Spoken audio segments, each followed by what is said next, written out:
दोस्तों, स्वागत है आपका ट्यूलिप टॉक्स पर। और आज हम बात करेंगे व्हेन द फोन रिंग्स के एपिसोड नंबर 5 की। अगर आपने मेरे बाकी के एपिसोड्स का रिव्यू और एक्सप्लेनेशन नहीं देखा है तो मैं उसका लिंक कमेंट्स में डाल दूंगी और डिस्क्रिप्शन में डाल दूंगी, प्लीज आप वहां से जाकर देख सकते हैं। तो यहाँ पर हम बात करेंगे सिर्फ एपिसोड नंबर 5 की। तो एपिसोड नंबर 5 की शुरुआत होती है 50th एनिवर्सरी, जो हीरोइन के स्टेप फादर का जो प्रोग्राम चल रहा है वहीं पर। तो वहाँ पर हमें दिखाया जाता है, जहाँ पर एक सीन आता है जहाँ पर हीरोइन की जो मदर है वो उसको बहुत ही गलत तरीके से ट्रीट कर रही होती है कि ये कैसे कपड़े पहने हैं, तो अपना ध्यान भी नहीं रखती हो, सब लेकर। तो वहाँ पर हीरो जो है वो सुन लेता है दोनों के बीच की बात। उसके बाद फिर वो उसकी मदर से पूछता है कि ऐसा क्यों है कि 20 सालों के बाद भी हीजो अभी तक नहीं बोल पा रही है, हीरोइन अभी तक नहीं बोल पा रही है। तो उसकी मदर कहती है कि वो गिल्टी है। अब हीरो ये कहता है कि वो एक्सीडेंट जो हुआ उसमें उसकी कोई गलती नहीं थी। हाउ इज शी गिल्टी, वो गिल्टी कैसे है, वो अभी तक अपने आप को गिल्टी से बाहर क्यों नहीं ला पा रही है। तो यहाँ हमें ये बताया गया कि एक एक्सीडेंट हुआ था। जो चेयरपर्सन है, जो हीरोइन के स्टेप फादर हैं, उनके 2 बच्चे थे, एक बेटी थी एक बेटा था, और हीजू भी साथ में थी। तो उन तीनों बच्चों का एक एक्सीडेंट होता है जिसमें उसका जो बेटा है वो मारा जाता है। जो उसकी बेटी है उसकी सुनने की जो क्षमता है वो ख़त्म हो जाती है, उसके कान डैमेज हो जाते हैं, और जो हीरोइन है बस वो एक बच जाती है। तो हीरोइन की माँ को ये डर होता है कि क्योंकि उसके दोनों जो बच्चे हैं वो ख़त्म हो गए हैं, या एक जो है वो उसके अंदर एक डिसेबिलिटी आ गई है। तो जो हीरोइन की माँ है वो चाह रही होती है कि ऐसा ना हो कि जो चेयरपर्सन है वो नफरत करने लगे हीजू से, उसे लगे कि ये कैसे बच गई। और वो ये भी चाह रही होती है कि एक सिंपैथी एलिमेंट उन्हें भी मिल जाए, ताकि वो हमेशा के लिए उनके घर पे रह जाएं कि यार उनकी वजह से कोई एक एक्सीडेंट हुआ और देखो मेरी बेटी की भी बोलने की शक्ति चली गई, she was in some shock.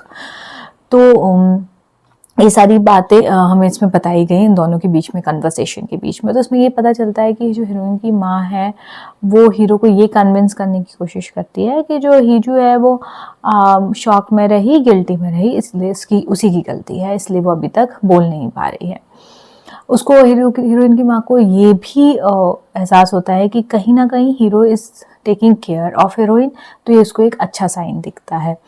इसके बाद हम वो पार्टी में हीरो जो है वापस जाता है। उसे कुछ फीमेल्स आके घेरती हैं, वो उनसे बात करती हैं कि इना is taking very good care of you.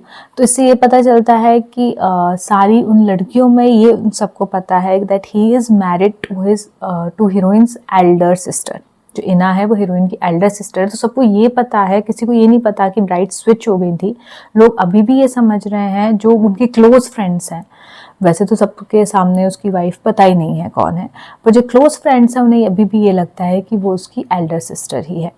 उसके बाद फिर वही सीन आता है जहाँ पे एपिसोड नंबर 4 ख़त्म हुआ था। टेरेस पे हीरोइन फ़ोन पे बात कर रही होती है हीरो से ही, as the kidnapper, as the number 406, which is what hero जो है अभी हीरोइन को बुला रहा है एज ए किडनैपर का, क्योंकि नंबर है तो 406 ही वो बुलाता है।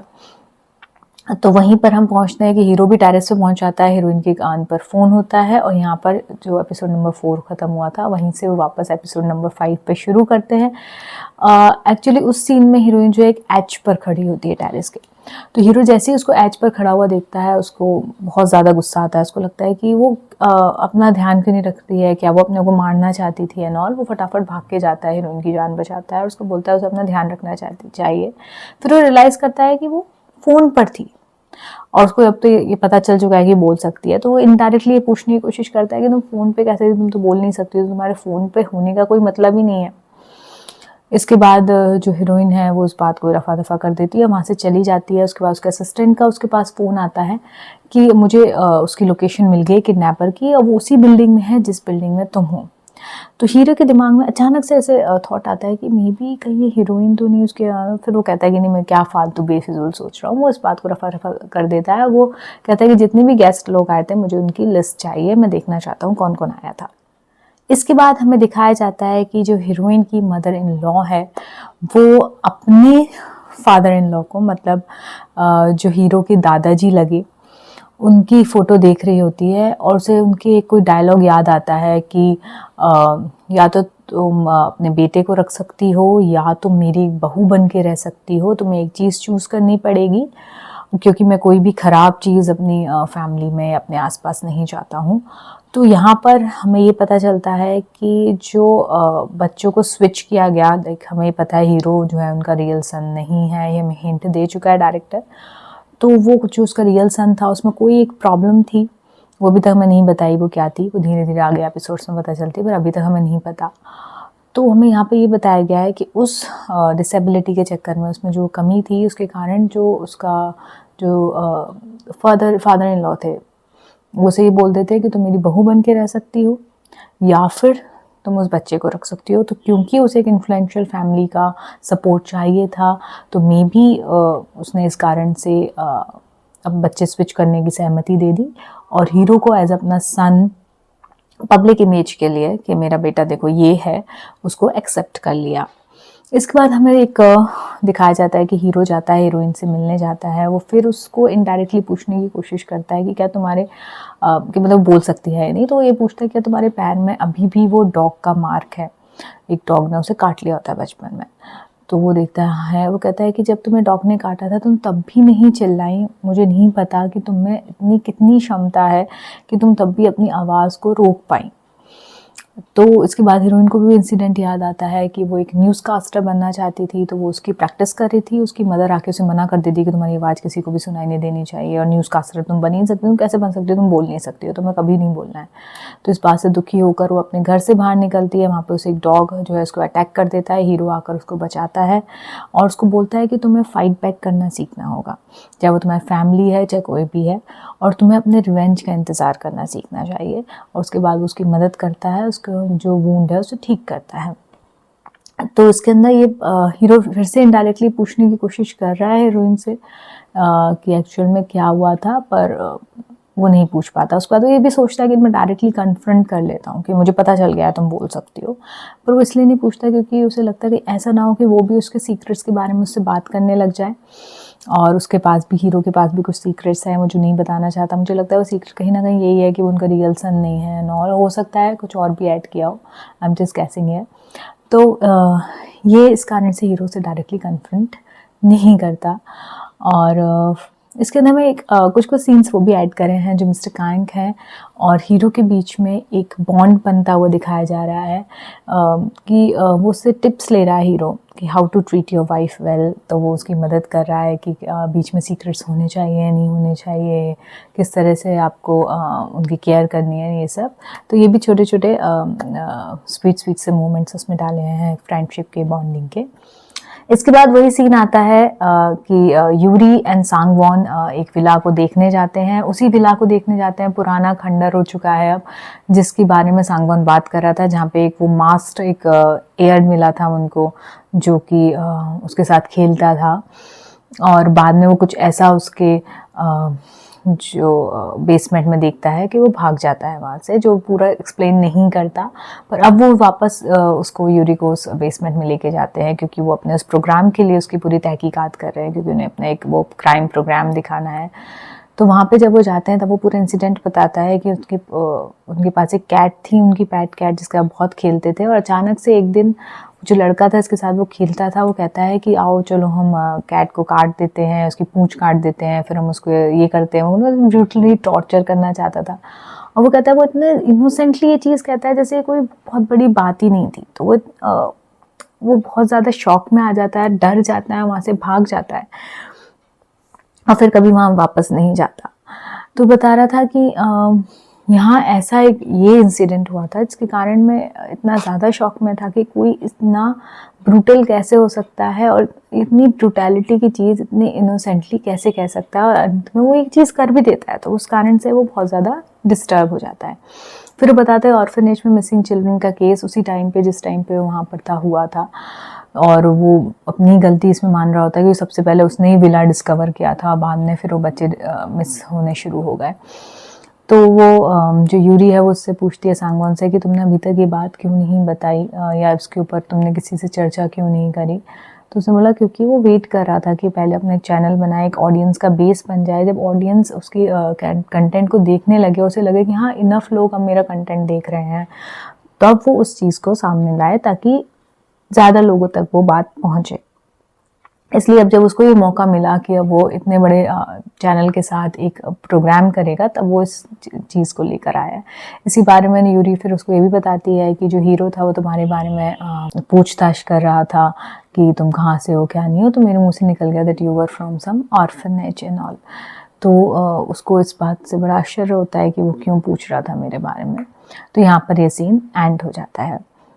इसके बाद हमें एक छोटा सा शॉपिंग सीन दिखाया जाता है, जिसके अंदर हमें दिखाया जाता है कि उसकी एल्डर सिस्टर इना एंड द हीरोइन हीजू दोनों ही शॉपिंग पर जाते हैं।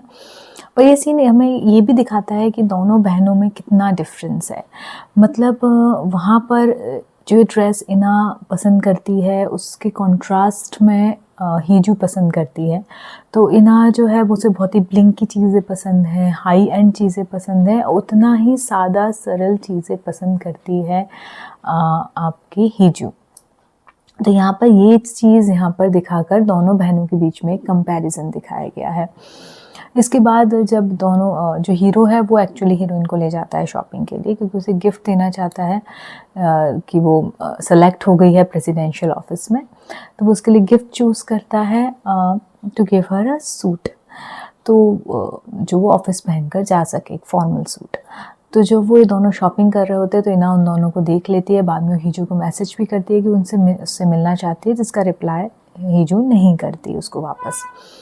इसके बाद उसके पास मैसेज आता है हीजू के पास सांगवॉन का, उसे भी कॉन्ग्रेचुलेट कर रहा होता है कि तुम प्रेसिडेंशियल ऑफिस में एज एन इंटरप्रेटर अपॉइंट हो गई हो, तो चलो कहीं डिनर पर चलते हैं। हीरो भी उनको ज्वाइन कर लेता है, वहाँ पे यूरी भी होती है और सांगवॉन, हीजू एंड हीरो सारे के सब बैठ के डिनर करते हैं। वहाँ पर डिस्कस करते हुए सांगवॉन ने बताता है कि हीजू का ये सपना था कि वो न्यूज़ कास्टर बने, और ये कॉलेज में दोनों साथ में ही थे, अच्छे फ्रेंड्स थे, और वो इसकी प्रिपरेशन भी साथ में करते थे। पर क्योंकि वो बोल नहीं सकती तो थोड़ा जो सपना है डिस्टेंट लग रहा था, पर Sangwan is ready to help her out. उसको पूरा यकीन है कि एक दिन वो न्यूज़ कास्टर बनेगी।